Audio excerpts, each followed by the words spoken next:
In this video, you're going to see an interview with me, Alice Dryden, who works as a communicator on the I Improve project with partner organisation Intercult. So you're going to see a conversation between me and one of the partner organisations in the I Improve project. We're going to be discussing the process because the project has been 3 years long and isn't yet finished.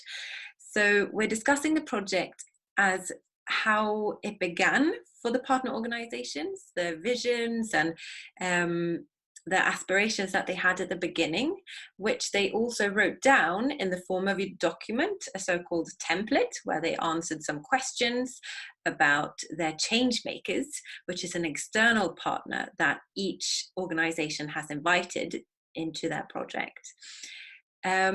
So today I'm going to ask them some questions about this process and what they wrote at the beginning in the template and this document, and how things have changed and progressed throughout their journey these 3 years. So hop on board and I hope you enjoy, and please learn and improve together with us at I Improve. Hello everyone, welcome. Today we're talking to the partner organisation RiverCities. Welcome to Magda and Malgosia. Hello, Ali. Hello there. Very good to see you both. So you're in the I Improve project for the partners RiverCities. Could you tell me a little bit about what RiverCities does or what it is? Yeah, okay. RiverCities is a platform. It's an organization which was established in around 2010, 2011. Well, we are international, so we are not really in one place. We have partners and members in different countries all over the Europe. And the idea was that that the platform will join the organizations which had something to do with the river. Initially it was river, then it was a river bank, or whether it's a seaside, any connection to the water. And it was, the idea was because the origin really came from the Vistula River in Warsaw, where we had the river and we had the city, and they were all separate. There was nothing happening at the banks of the river. So the initiative was to actually bring the city and the river closer together, and to start doing any cultural activities on the banks of the river. So that's how it all started. Well, I think that we should just show this double dimension. One is international, and in I Improve project, we are, as the Polish organization, RiverCities Platform Foundation, as registered in Poland. Yeah, it's a platform and an organization that has sort of its headquarters in Poland, but it involves organizations across Europe that exactly have in common that they're close to a seaside or a waterfront of some sort and want to inspire and work towards more art and community engagement connected to the river. Correct. Yeah, it's such a great idea. I love that this platform exists, and hope you will join in the future. But so RiverCities is part of the I Improve project and the sort of learning experience for I Improve. But how has your process, because I Improve is a 3-year-long project, so a lot happens during those 3 years. Magda, can you tell me a bit how your thoughts and your process has changed from at the very beginning until now, like the ideas you had or the goals that you set? Yes, it's been quite a long process, as you mentioned, and a lot of things have happened, and not only those changes appeared in us, but also around us, all of us. Of course, I am referring now to the pandemic. So it was a very, very, very challenging time. And of course, it has affected the whole process more than we had expected. So when we started to think what we would like to change in our organization, because the title of the project is I Improve. So we, of course, wanted to improve aspects of functioning. We thought that perhaps what is worth improving is our communication within the network and also communication outside. So, and then we came upon the idea about storytelling, and that this is a very empowering tool.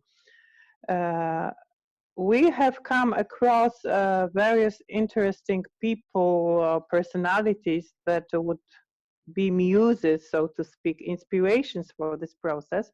So when we started, we were not quite sure who will be our change maker, because we were still thinking about it. So when our Austrian colleagues came to us for the study visit in March last year, we still haven't, we still didn't have this decision. We still didn't know that. And so we presented to them, but also to ourselves, three methods of working with storytelling. And they were presented by Iwona Zając, a visual artist, by Rita Jankowska, who is a playwright and an actress and a drama leader, and she uses stories in these drama workshops.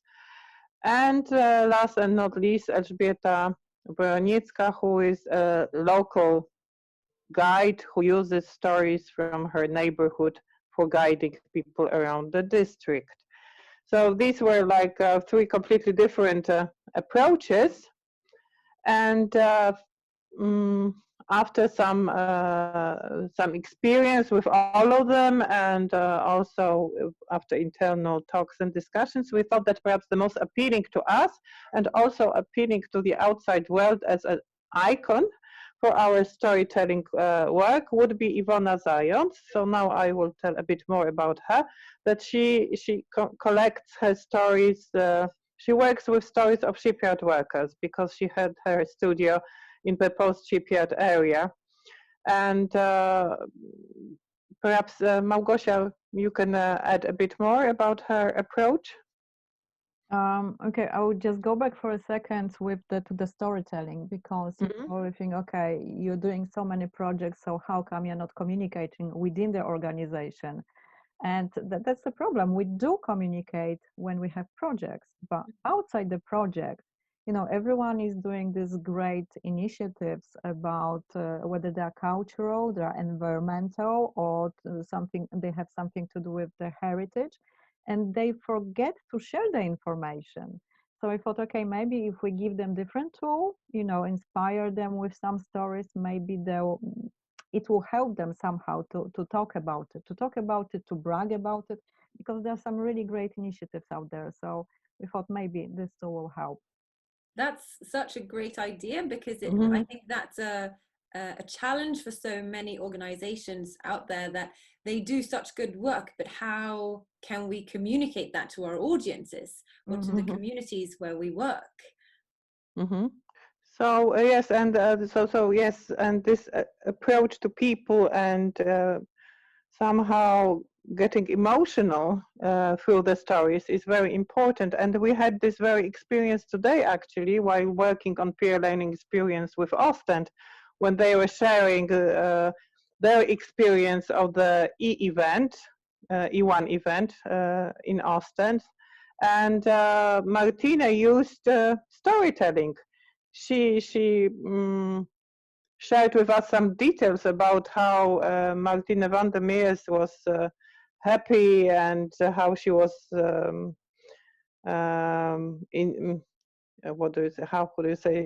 how she was not greeted, but she was finishing her work. She was on the retirement, on the brink of retirement. So it was a very emotional meeting for her as well. And all these details added very much to the description of the whole event, I think. So I told them that this is how they should communicate, in this very warm, personal way, add personal touches to the communication of this event. And this is what we have been learning since then, how to add this because perhaps it also depends on culture. I don't know, in some cultures people are perhaps more open and ready to share their emotions, and in some other cultures people are not so ready, but it's always worth adding these personal touches, but also other tools used in storytelling for improving your communication. Yeah, And absolutely. Yeah, that's really, really interesting. So do you think that the idea has changed a lot from your original idea to the method that you're working with today? Perhaps, I don't know if it has changed a lot. It has become more specific, let's say. We started from the very general idea. We knew where we want to get, but we didn't know the way, perhaps. You know, perhaps I think we learned the process as well, didn't we? So yes, we analyzed different tools and different ways of storytelling, but there are so many different ways as well of storytelling itself. So we did a lot of research. Exactly. So as I said, we had this aim, the target in mind, and that's still there, but we weren't sure which way we will choose and with what vehicle we will cover it.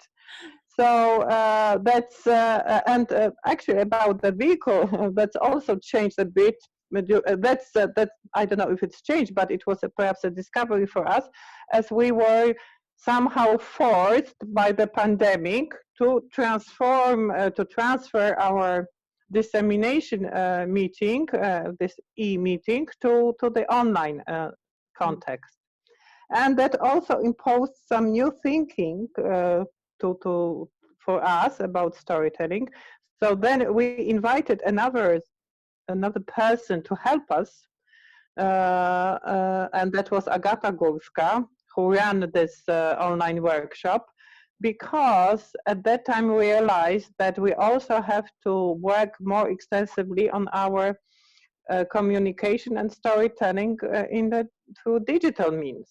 Yeah, which is definitely a challenge that so many and I think here as well is a tiny connection to what Ivona Zając did as well in her art, because she did a mural with the short stories or quotes from the people who used to work in a shipyard. Yeah. And after a while, she had to, well, I think the wall meant to be destroyed. Is that right, Marta? Yeah, it was destroyed. Yeah. It was destroyed. So not to lose that, the whole project and memory of these people, she had to think of something, what to do with it. And she moved it on a digital platform. She recorded that stories based on what she produced manually. She painted with people, and she moved it online. So, yes. We say eventually we did the same thing, and thanks to Agata, we got to know we could master more or improve our skills of using various tools for this digital storytelling. And what was also later on a discovery for me, that some of these big theories about like hero's journey and some other tools can actually be used on a bigger scale, like in the whole story of your organization, the whole narrative of your organization. But also they can be used for smaller things, like a warm-up exercise, for example. You can use this storytelling for so many various activities.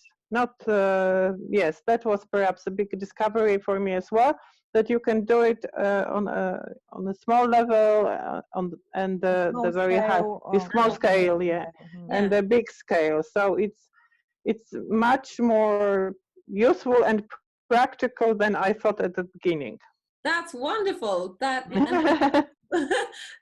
afraid time is up, but that was. It was so wonderful to hear. I think it was a good conclusion, wasn't it? Yes, you really wrapped it up there in a very nice bow. But definitely, and I think that it's so wonderful when you set out on something and you Mm-hmm. like 3 years ago you didn't know at all Mm-hmm. that this is where you were going to Yes. end up and these are the things that you were going to learn. Mm-hmm. So And so much more I didn't even learn, because of course because of using this digital media, I had to develop my digital competence as well. But I also got to know many more people on the way, and so it's a complete new discovery, eye-opening. And in this sense, what happens on the way is really it's really a nice surprise for me. And yeah, yeah. Mm-hmm. absolutely. Thank you so much, Magda Mm-hmm. Amalgosha, for talking to me today. Thank It was you, nice to meet Alice, you for finally. helping us Yeah. structure this conversation. Of course. Okay. Thank you so much. Okay, thanks a lot.